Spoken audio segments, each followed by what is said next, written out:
Welcome to Showoff Showdown! In this series, the fighters are called Showoffs, and this is the series for the Showoff Showdown!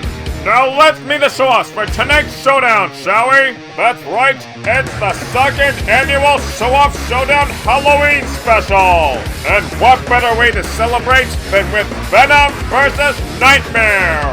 Better hold on to your seats, because this battle's gonna turn into a living nightmare! Yeah, I know that was bad, sorry. I put links to the analysis of both characters in the description below. Now without further ado, it's time for the Showoff Showdown! Get ready for the next battle.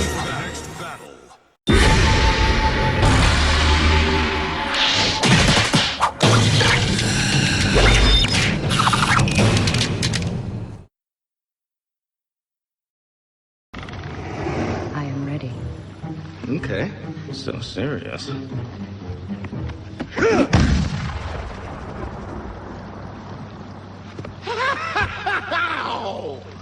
I think I prefer the mask.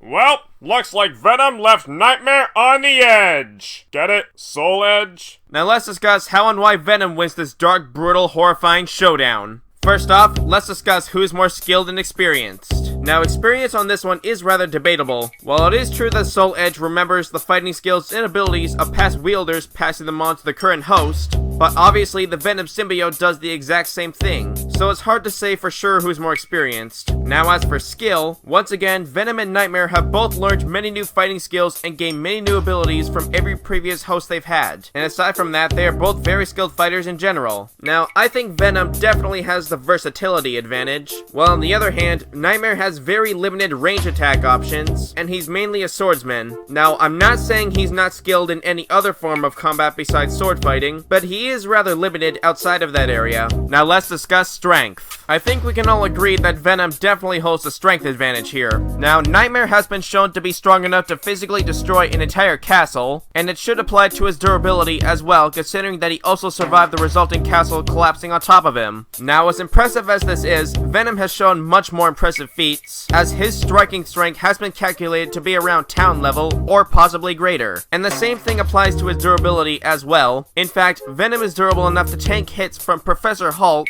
who may be a much weaker incarnation of the Hulk, but he's still strong enough to break down doors designed to withstand nuclear blasts. And these same punches barely even harm Venom. Needless to say, Venom can definitely take a whole lot more than Nightmare can. Now let's discuss speed. While Nightmare has been estimated to be massively hypersonic via scaling, Venom on the other hand has been estimated to be at least massively hypersonic, if not faster than light. In fact, there's actually a few factors supporting this. Not only is Venom even faster than Spider-Man, who is fast enough to catch Quicksilver, but he once caught Nova in mid-flight with his web, and he's even been shown to rival the speed of Carnage, who is fast enough to dodge Firestorm's microwave beams. With all this in mind, I think it's safe to say that Venom is overall physically superior to Nightmare in just about every way. Now, there are a few things that some Soul Calibur fans might be wondering. For starters, couldn't Nightmare just suck out Eddie Brock's soul? Well, not exactly. You see, while it is true that Nightmare doesn't necessarily have to kill his opponents in order to steal their soul, but he does have to severely weaken them beforehand. It's highly unlikely that Nightmare would be able to physically weaken Venom to the point of being vulnerable enough for soul extraction, considering the clearly greater speed and durability advantages I mentioned earlier. Besides, Soul Edge probably wouldn't be able to affect Venom anyway, considering that Venom has survived the Pendant Stare, which destroys the soul. Now, an even bigger question for this debate would be, if Venom is weak to fire and Nightmare has fire-based attacks, couldn't he he just kill Venom instantly? Well, while that may sound simple enough, it's actually not as easy as it sounds on paper. While it is true that fire, or extreme heat in general, is known for being one of the symbiote's common weaknesses, believe it or not, Venom is actually a lot more resistant to fire than he seems at first. For example, Venom has endured being constantly tortured with fire and Sonic for hours, and yet he still had the strength to fight off Carnage afterwards. Not only that, but Venom has also survived a massive power plant explosion that left a whole area in a raging inferno. And Venom has even tanked multiple Sonic and fire blasts from the Human Torch and survived. So with that in mind, it's gonna take a lot more than just a few fire rounds to put Venom down. Not to mention, Nightmare's lightning-based attacks are essentially useless considering that Venom can withstand massive electrical surges from Electro, and he's pretty much immune to electricity. Now, let's talk about their strongest forms. When Nightmare has finally completed Soul Edge, he achieves his ultimate form known as Night Terror, which increases all of his power and physicality even further, and he was said to be the strongest character in the Soul Calibur franchise. While this may seem like it would give Venom a hard time, luckily Venom 2 has his own jacked up super form known as the Madness. Like Night Terror, this increases Venom's physicality immensely at the cost of some of his sanity, as it makes him more ruthless and psychotic, focusing more on killing and overpowering than strategy. Although the exact same thing can be said about Night Terror, as he becomes solely bent on death and destruction, and only speaks in angry roars and growls. I think you get the picture here. Not to mention, before somebody says Night Terror can fly and Venom can't, keep in mind that Venom can mold his symbiote body into different shapes, including growing wings for flight. So that should likely even out the playfield. So, rather if this battle ends in the short run in their base forms, or the long run in their strongest forms, with every statistical advantage Venom has, he's likely to come on top either way. Now you're probably wondering,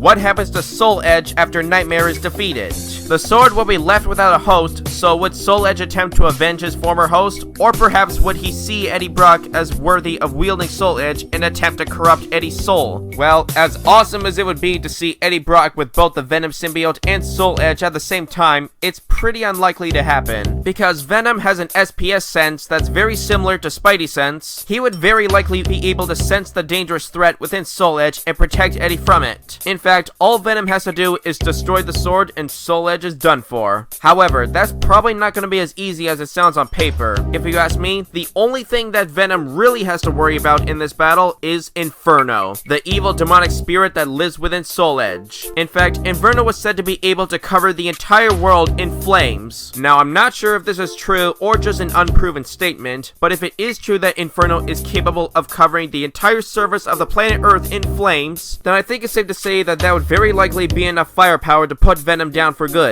Now, if this is the case, then what it really comes down to is, who can land the killing blow first? Would Inferno be able to successfully incinerate Venom with global annihilating flames first? Or would Venom be more likely to quickly destroy Soul Edge before Inferno could get a chance to? Well, even though Inferno is likely faster than both Nightmare and Night Terror, his massively hypersonic speed still wouldn't be fast enough, as Venom is once again faster than light, and therefore will be able to blitz Inferno and destroy Soul Edge and/or Inferno for good. Not to mention, there's nothing suggesting that Soul Edge is indestructible. In fact, let's not forget that Soul Edge was already fractured and separate pieces of the sword were scattered, so technically Soul Edge was already broken from the very beginning. Even if Soul Edge is fully repaired for this battle, what's gonna stop Venom from breaking Soul Edge again, and this time destroying it for good? Well, maybe Inferno, but I've already explained how that'll turn out, right? So overall, while Nightmare may put up a decent fight in this battle, both Venom being overall physically superior, having an extensively greater combative variety, and being able to tank, avoid, outmaneuver, and even counter just about everything Nightmare has to throw at him, it all goes to show that Nightmare just doesn't have the same caliber as Venom. I think I've said enough. So, in the end, Nightmare just took a lethal dose of Venom. The winner of this battle is Venom. Next time on Showoff Showdown!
ideas for Showoff Showdown? Then let me know in the comments below, and hopefully, I just might do them. Now stay tuned for the next episode of Showoff Showdown!